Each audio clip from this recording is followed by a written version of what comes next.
Hi, Women Helping Women Entrepreneurs. It's Debra Morrison, your Chief Financial Guide at Women Navigating Finances. And I'm here today to talk with you about building our financial confidence.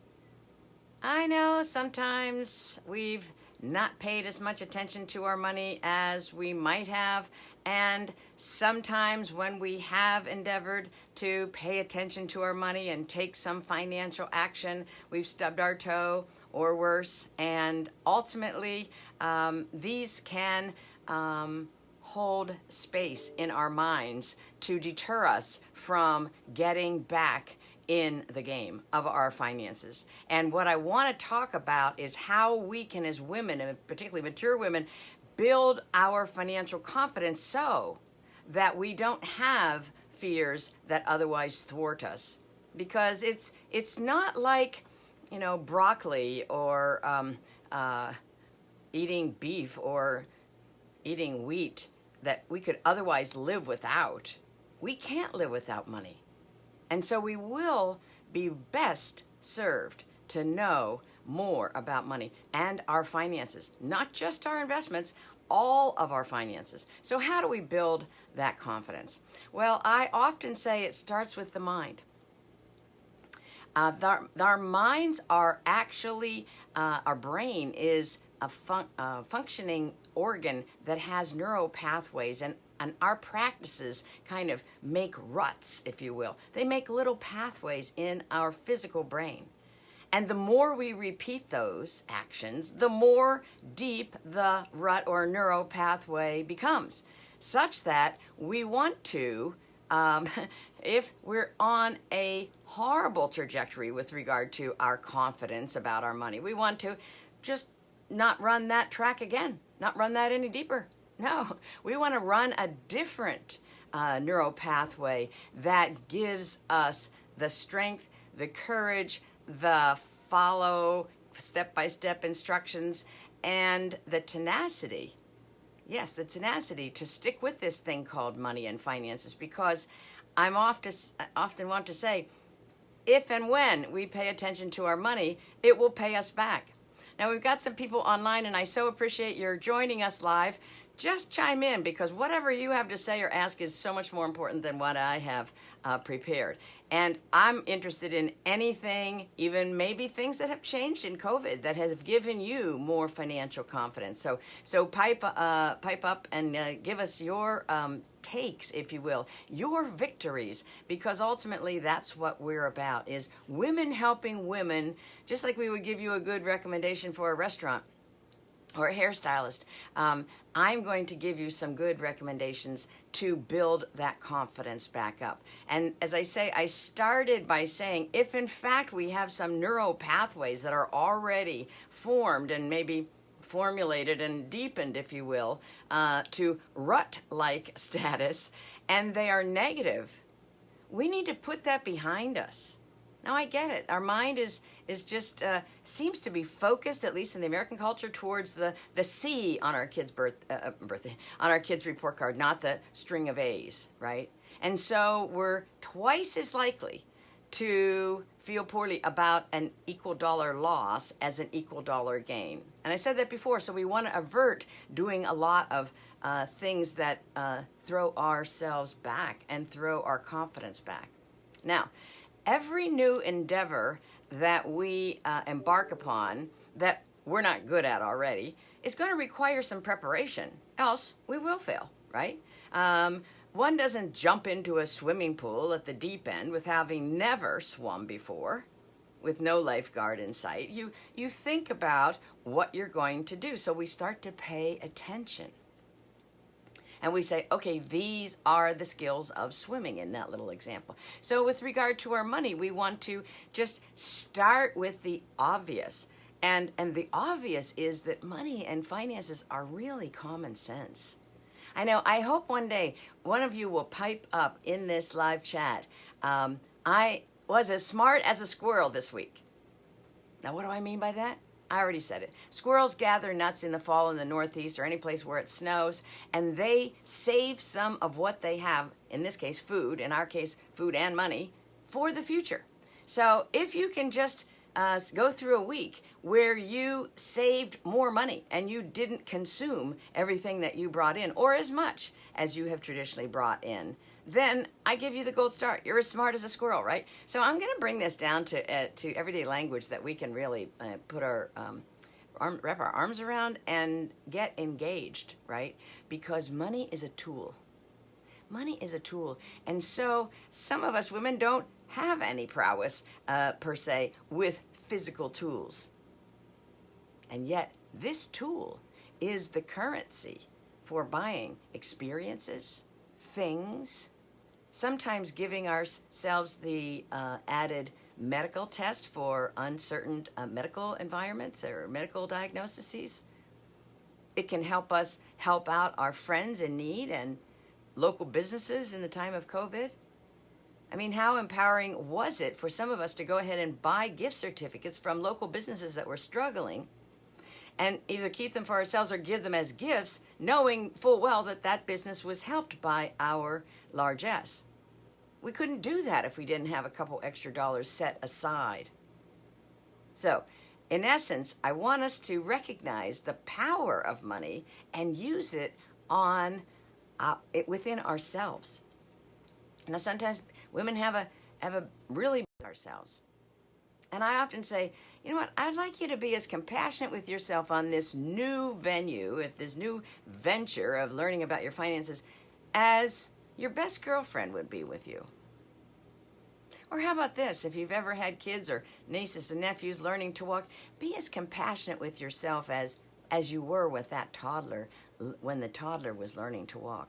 Oh, get up, dear, it's okay. Oh, come on, take another step, right? Instead of, he's an idiot, you're never gonna learn this. I mean, that language has to go.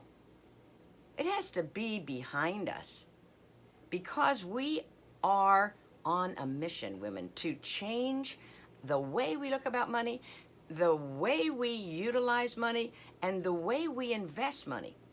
Now, I am quite aware that a lot of women feel very behind the eight ball with regard to saving.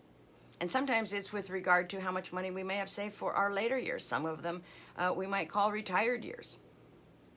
And if that's the case, I want to caution us against falling prey to the latest investment idea. Now, what might that latest investment idea be? Cryptocurrency, just for one. Non-fungible token investing for two. Okay, how are you doing, Venus? Great to see you. Marcel, that's great to see you today. Thank you. So chime in here with regard to any investment confidence or financial confidence that you have gleaned. And it could be taking the initial steps to get control of what we're spending, right? When I realized how much I was spending buying coffee out, I bought an ENO coffee machine. It was a few $100s, but I'm telling you, I make better coffee myself than Starbucks and anyone. And then I take it in a Contigo mug and I'm happy. I mean, the hundreds and hundreds of dollars I saved like that is just like crazy good. And you'll have your own examples. Oh my gosh, I had some COVID cash sitting around and I put it to work.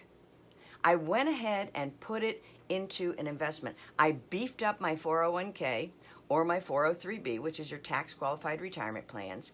And now I am able to reduce and eventually eliminate any of that worry that I won't have enough, right? First of all, enough is a term that's really vexing because what is enough? I mean, as a practicing certified financial planner, from which I retired last fall, I had clients with $400,000 that were living quite nicely, thank you very much. And then I had clients with $25 million, a few of whom weren't living the empowered lives that they otherwise had hoped. So enough is a function of our wants and desires and what it is that we consider fun and glorious and charitable.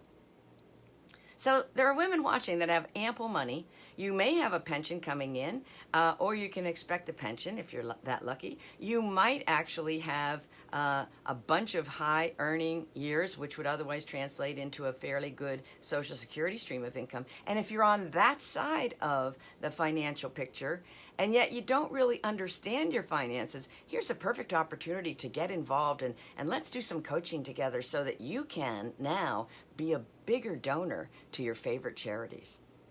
I mean, try this on for size. The charities that you most enjoy volunteering and supporting in the ways that you can, financially and otherwise. How about if you had enough money for yourself and then some extra that you were able to say to those charities, I'm going to give you $5,000 at your next fundraising drive, and I'd like you to advertise it that we have a donor, and you could be named or anonymous, that's going to match the first $5,000 in donations. Holy camoli. Do you know how that spurs people to come to action and take action right then?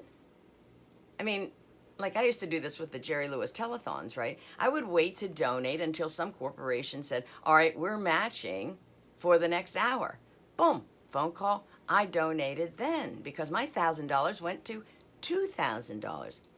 So you might want to contribute that $5,000 to your charity anyway, but if you set yourself up as a matching entity, that can be so endearing to the charity, and more importantly, to the people that charity serves.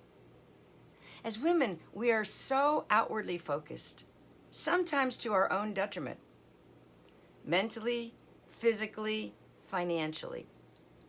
Now, you're going to find that as you wrap your head around your money matters, your financial matters, that you're going to sit a little taller, you're going to carry yourself a little bit differently, your carriage is going to be more strong and confident, and your personal and your physical and your mental is going to be uplifted along with that. See, so there are some interim perks. It's not just like, oh, well, I put a little bit more money away now, but it's going to take me 10 years to see it. Hold on. Let's keep a little score sheet. Let's keep a little diary. And it could be as simple as Post-it notes on whatever we're carrying with us, our wallet, our cell phone, etc. And put a little check mark beside today if you have paid attention to your finances, done something that causes you to be conscious about your finances and not just running on autopilot. And I want those check marks to become routine. It takes 28 days in a row to change a pattern. And so if we pay attention to something in our financial life, one day and one day and one day after these 25 days, that'll be 28 days, we will find that this is a matter of how we live our lives. We'll look for those sales. Some of you caught my earlier series on money saving ideas, and it's still on our website, so pop over and see it. A ton, I think I did 8 individual videos on myriad ways you can save money. And I had so much great response from that. Hey, my gosh, it didn't even take me any time, and I saved, $50, or I saved $500. You do that a couple days in a row, yep, you're going to be figuring that out. Marcel's watching from the Philippines. Marcel, pop into the chat how you find it empowering to pay attention to your monies. Obviously, any way we can exchange ideas with each other, and for those watching the replay, please join in, because I'd like to have the conversation percolating, if you will, because one idea will spawn another idea, will spawn another idea. Now, if you are investing in your retirement plan through an IRA or a tax-qualified 401k or 403b, let's say because of COVID you have some extra money hanging around, and heretofore you've only done a Roth IRA, for example. Well, that's about a $6,000 annual contribution, a little bit more, another $1,000 if you're over 50. But how about considering an individual 401k? Many of you are self-employed. Women helping women entrepreneurs, right? So what have we set aside for ourselves? Because I want us to think differently about our receivables. As you'd get an order, series of orders, that's business income to you. but it's not your money 100%. I'll go as far to say it's between 70 and 80% on average your money. Why? Because Uncle Sam is going to knock on the door. How much did you make, Deborah? How much did you take in? Well, I brought in $10,000 this week. Okay, well, you're going to pay income taxes at this extent, and if you're in a state that levies an income tax, or if you're in a city that also levels an income tax, you're giving up some of that gross. So I don't want us entrepreneurs to just to take in our receivables and then form our budget and the expenditures that we're anticipating making on that gross number. Because then we're just going to have this comeuppance come tax time or when our CPA calls and says, gosh, you owe this huge lump sum, or wow, your quarterly estimate just went up quite a bit. I don't like surprises with money. Love surprise parties, not with money. Now, how can we avert surprises? Wow, this is a great tip by Morrison. I realized emergency fund is very important, especially during a pandemic when all our savings are gone. And I'll go one further. You're sitting in the Philippines. Anybody that's sitting in a hurricane-prone area of the world can and has suffered huge loss, like property loss, like wiped out. All the fires. If we have a plan to deal with some of these unexpected items and events, then our consciousness is filled with creativity and we can be imaginative and think our way through to the next viable step. If in fact we're completely flattened, no reserve to speak of, to bail us out of emergencies, if you will, it has a tendency, it's almost like a death, if you will. I'm a certified grief coach. It's when you have a death, it's your mind, the survivor's mind, the chief mourner, mind is in a blender. It's horrific. And the interesting thing is, until you've been there, it's hard to imagine, but the rest of the world just keeps turning. And you're sitting in your paralysis. Maybe it's grief related. Maybe it's you're afraid of making a mistake. Again, perfectionism causing us women to sit on our hands instead of taking action because we're afraid of making a mistake. Let's put that in the rear view, okay? Been there, done that. Professional, made a lot of financial mistakes and got back up each time. I'm happy to coach you through recovery. Bri, thanks for joining us. Shoot into the text any victories you've had with regard to raising your financial confidence, because confidence breeds courage. Some people say courage breeds confidence. I'll go with either one. Confidence, courage, they go hand in hand. And so it's helpful if a coach can give you tips and tools to shorten the time from when you get from here, the present, to your next goal, or make it easier so that you don't have to worry while you're traveling. All of the conveniences we have now, many of them on our smartphones. You remember when you were driving someplace in the olden days and you couldn't figure out, you were lost, you didn't know which way to turn, where do you turn? Now we just put a little bit of Wi-Fi and our problem is over.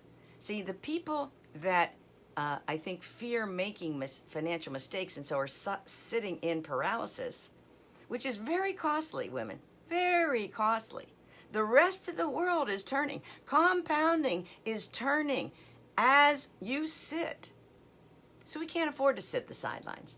We have to get our monies into marketable securities that are going to keep pace with inflation and taxes, remember.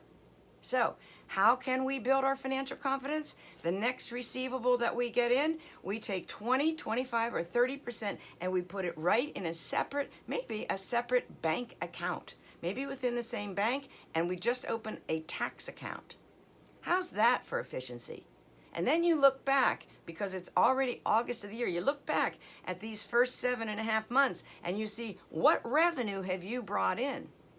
and then put 20% or so aside in that account right now so that come tax time, you are not caught short. I often suggest to people to have an emergency fund at least of 2-3 months of living expenses, fixed living expenses. Now, some of you say, well, that's too difficult. Well, I don't know. How difficult is it? The fact is, I can assure you that when we are in the middle of unexpected events, that in and of itself is difficult. We shouldn't need to worry or fret about money when we're already stressed because of this unexpected event. Be it a car accident, a death, an early diagnosis of dementia, be it the loss of a job, be it a child with a negative and a life-threatening diagnosis,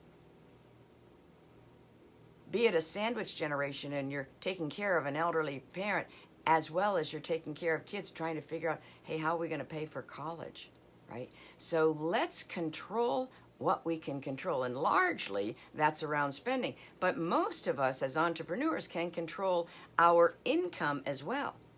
So some women are a little bit afraid to charge for their services or their products. And I'm going to say to you that whatever service or product you are originating and creating, if you do not charge enough to make a reasonable, pay your taxes and your own living expenses and make a reasonable profit, you will not be in business. So all the people that you seek to serve with your product or your service will get a little taste of you and your brilliance, and then you will be out of business, and these people will not have your genius and your products and your ongoing support for their lives. You see how it's a domino effect? We certainly owe it to ourselves first and foremost. Yet we also owe looking at our finances and becoming more confident about controlling more of them. We owe that to our families. Those of you with kids, instead of giving them yet another loan, next time when they ask for a loan, you say, actually, a few loans, if this is the case, have actually been turned into gifts because they haven't been repaid. It's a little bit of a dicey conversation, and yet you can say, I think the best gift I can give you is for me to make certain that I have enough financial assets, be they real estate, intellectual property, your trademarks, your real estate, your tangible investments, etc. The fact is, those all combined are going to be your legacy, and some of them will be able to fund your old age. And so you say to your child or children, I think the best gift I can give to you is never having to come to you and say, gosh, can I live with you because I've run out of money. So in essence, I want to appeal to women at any stage of the curve of gaining more financial confidence. Those who are sitting in abject fear based upon either a previous mistake or fear that they're going to make a mistake if they take action. Those that have already taken some action get a sense of, maybe some missteps, and now I've gotten some direction and I've made a few gains, yet I know there's more ways in which I can pay myself first, right? You're going to pay your government, that's no question. I want us to pay ourselves first, and I want us to view that as feeding the creator of more currency. Products, services that will be sold, hopefully at a reasonable price, and bring in revenue. You see how one follows the other? So the issue is the learning curve that any of us have may be very steep, or it might not be steep at all. But how about boosting our confidence and facing ourselves by, checking off each day? Did I pay attention to something in my finances today? And knowing full well that in so doing, we are going to bolster our psyche, dig some deeper neural pathways with those positive financial actions, right? Which is going to beget yet another possible financial discovery and new favorable habit. I don't know if you've ever experienced this, but I've experienced it when I just take away the clutter and I'm completely just like zened into something in nature. The ocean, the lake, grass under my feet. Attempt to completely mark your mind void of anything business related. And then say, what is my gift? And your gift may be aligned with your business. I hope it is. That's a beautiful congruence. What is my gift? And when we start to brainstorm like this, I have my cell phone with me only to dictate into it because I have idea after idea after idea after idea. See, I'm a yes kind of an entrepreneur. Yes, I can do that and then figure it out later. Because I have opened more cases and more revenue by saying yes than, oh, no, I have no idea. So those of you who are sitting back, completely talented, completely with qualifications and degrees and so forth and so on, that give you the backing and the authority and the expert status, step into that wealth. Own that wealth. Do not let your light shine. Do not let your light and your gifts be under a bushel. Let the light shine. Make those steps towards sharing your genius, whether you share some of it for free, as most of us do, or whether you charge. That's up to you. Yet I definitely want us women to continuously up-level our financial confidence. Now, I recently did a little analysis of all of my homeowners insurance policies. I have a couple homes and a vacation home and regular principal residence. And I found that in putting them all together, and I happen to find that I put them all together, I ended up saving almost $400 a year in gross premiums with all the properties together. I know that some of you have taken my advice to go back to your car insurance company, I don't know if it's too late now, and say to them that during 2020, you didn't drive as much, so while your car insurance was rated based upon business use, a certain number of miles per year, you didn't drive because you were stay at home. And so they may in fact refund some of that premium because in essence, your odometer shows that your car would have been ranked for pleasure, not business. So that increases your confidence that you're saying, hey, I'm thinking about things that could actually turn into dollars, not just the products and the services that I am being an entrepreneur around, yet those bills that I am paying. And paying attention to the mode of premium paying, whether it's your life insurance, your property and casualty, any kind of insurances certainly, or if you're on an installment plan that's charging an interest rate. I mean, retailers are fond of saying, oh, you can, no money down, you can just pay this monthly. Well, take your calculator out and take that monthly payment times 12 and then call the company and say, what if I paid this car insurance premium annually? If you have your papers, you can see the annual premium. Sometimes there's a 5-6% credit charge built into that.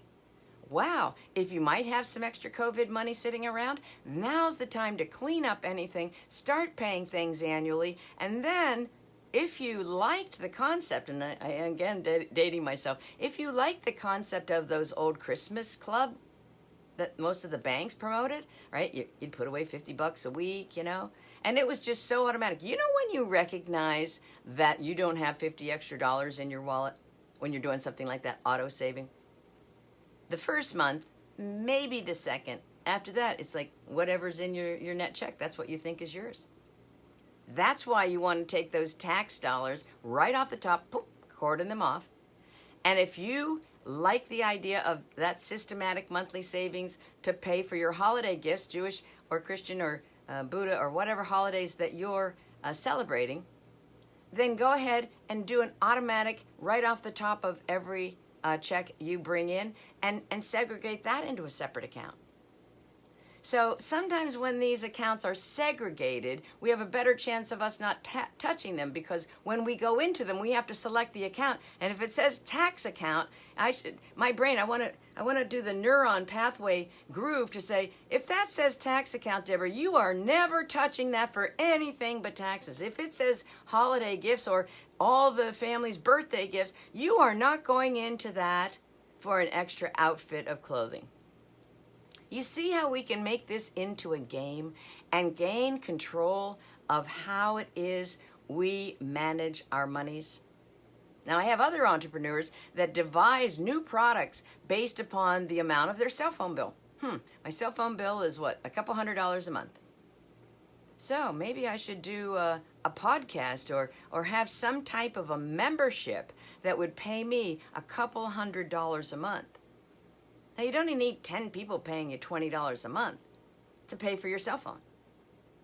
So if that is easier for you to be confident that you can meet your fixed expenses, because that's the first hurdle. We must be able to meet our fixed expenses. Else, our height, when you go to the doctor, you're just going to be like an inch lower every year, because who can withstand that kind of stress? No one. So let's find a way. Diane Naya, the world famous swimmer, wrote a book, Find a Way. We women know how to find a way, don't we? Yes, we do. We can do this thing called money. Yes, we can. So please shoot some notes in the chat. I'd be delighted to hear how it is that you have found some financial victories and boosted your confidence through adopting new practices, hopefully systematic practices, because those get grooved so beautifully. And until next time, pay attention to your money and it will pay you back.